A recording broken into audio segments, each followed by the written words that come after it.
Xanımlar, bütün krasovkalar, sapaşkilər 10 manat. Sadəcə 2 gün, ayın 13-ü və 14-ü. 6 bazar, bax, su keçirməyən krasovkalar. Bax, görürsünüz, bax. Sapaşkilər 10 manata, bax, görürsünüz.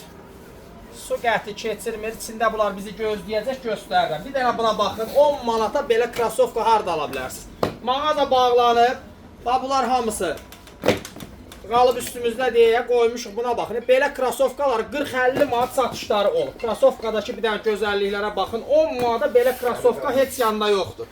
Bu astatka falan deyil ha. Təmiz, sveji mallar idi hər biri. Sadəcə biz sata bilmədik. Mağazanı bağlamışıq, qoymuşuq 10 manata. Buna baxın. Ölçü də ki, nə qədər istəsəz var. Çeşid bol. Buna baxın. Burada baxın çeşidləri. Bir dənə o tərəfə buranı çək belə bir dənə. Bu yana baxın. Bax, ölçü, say, nə qədərsə sapaşkilər. Bax, 40-a 50 alırsınız. Bax, hamısını qoymuşam 10 manata. Baxın. Biz bildiyiniz kimi qadın geyimi satmırıq. Bu ayaqqabıdır, bir xəta da elədik, vurduq. Odur ki, bax, gəlirsiniz, buna baxın. 30 manat qiyməti olub. 10 manat verin, aparın geyin. Burada da çeşid çoxdur.